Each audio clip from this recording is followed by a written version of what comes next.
So BioWare made a recent announcement for the multiplayer part of Mass Effect Andromeda, not the single player aspect, which raised a lot of questions among the community of Mass Effect Andromeda and Mass Effect in general.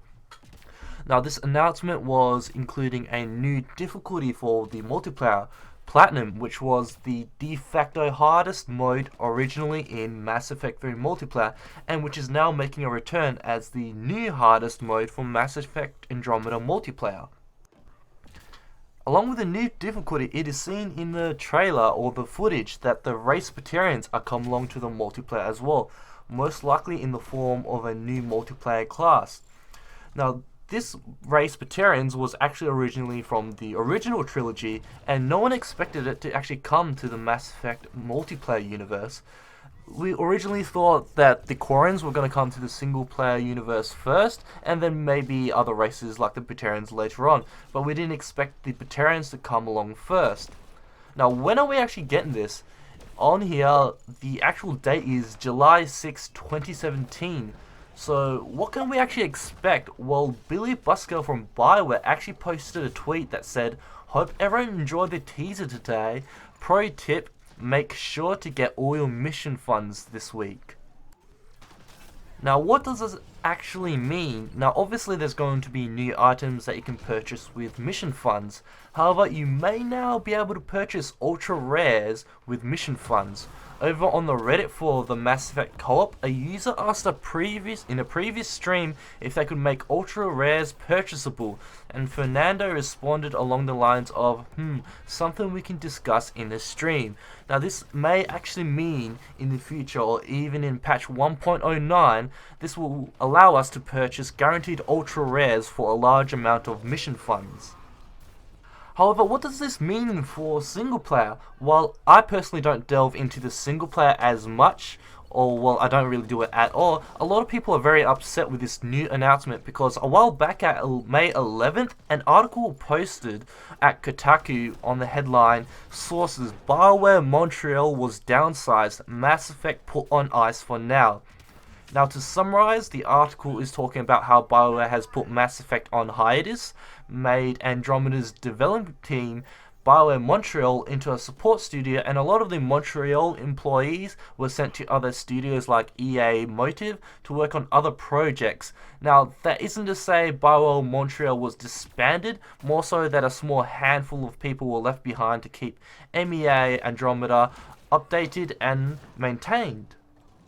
Now, following this, on July 1st, 2017, another article was posted on the same site with the title, "Sources, Mass Effect Andromeda will not get single-player DLC," which the title obviously speaks for itself. However, there have been multiple threads and a Twitter post from Michael Gamble, who is a producer for Mass Effect, claiming that they never heard of Sinclair Networks, which is the company that posted the original images, and comments claiming for Mass Effect Andromeda DLC for single player is cancelled.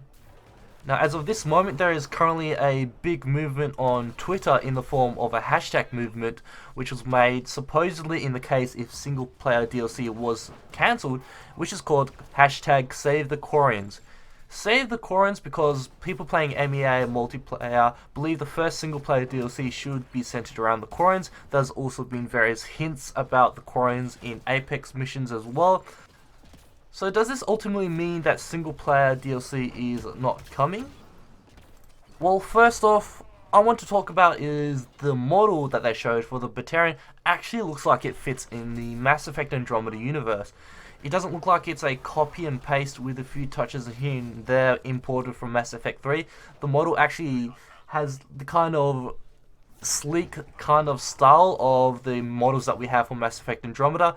This means that they actually had to build this model from the ground up, meaning it was made specifically for Andromeda.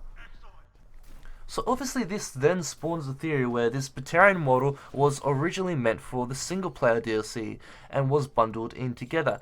However, whether due to low manpower or the DLC for the single player actually being scrapped, is now used in multiplayer since it's already there.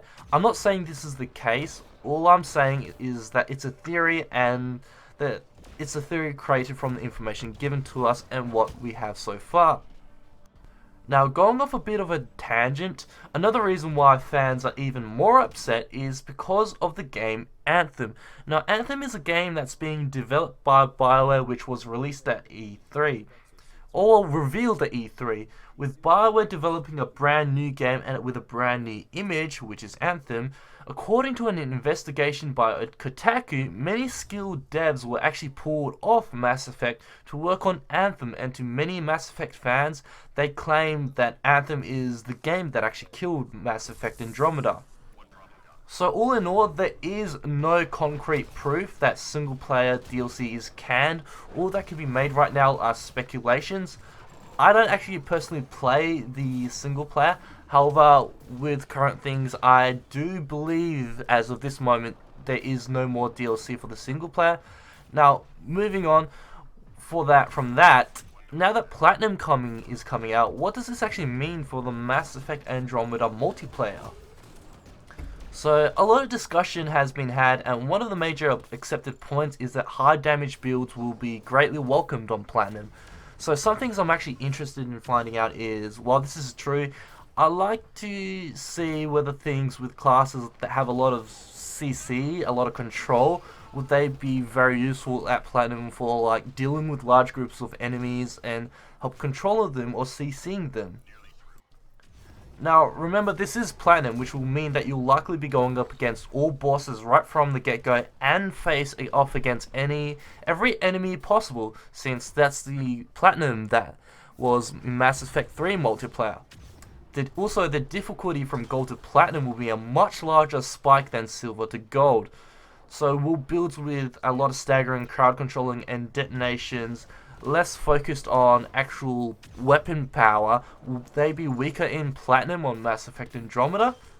This will ultimately also depend on the scaling for Mass Effect multiplayer for Andromeda for the Platinum. If combos are weaker, this may mean we'll see less power classes in favor of high firepower classes. So classes that are primarily focused on causing combos, like the Human Engineer or the Sorry Adept, in terms of firepower classes that can still have some CC ability, like the Turon Havoc Trooper or the Human Soldier. Another thing I'm curious is also, does this mean that very high damage weapons that have slow fire rate, like the Yusha or Ruzad, will they be made useless? Now, I'm saying this because if you have a lot of group of enemies coming towards you, and if you can only pick one or two of them off with your weapon, you're still going to have a majority of them firing at you. So you really want to have a big impactful weapon that can clean a lot of enemies up. Now with the Yusha, the Ruzad, and even the Ishirai, they work at Gold, but at Platinum with a lot of enemies, with the bosses going on you, does this mean that if you have characters that do a lot of AoE damage and CC, and then you want a weapon that can finish all of them off, you're not going to feel that way, or you're not going to feel as powerful if you're using a weapon that has low magazine but have high damage per bullet. So it will be interesting to see what weapons will change due to this. Lastly, I'm actually excited for Platinum, secondary because it's a new harder mode, which in multiplayer we all need, but primarily because there are still quite a few bugs in this game, like how Fiends have silent footsteps for its model/unit type, sharpshooters moving at Mark 5 speed compared to the technologically advanced Remnant, like observers, and how if you CC an enemy, they go flying into the air if you do it while they are jumping over cover. Not to mention the various reports about how the Roka units would actually shoot each other in the Apex missions. So now imagine all these little nuances all put together with all three races. So you got all three races put together and all the other kind of interactions that they have are mashed together. So if they don't thoroughly playtest this and find out all the bugs, there could be quite a few interesting glitches or bugs or interactions that could arise. Lastly, what am I going to do about my A to Z playthrough? So it was originally meant to showcase the builds at the hardest difficulty.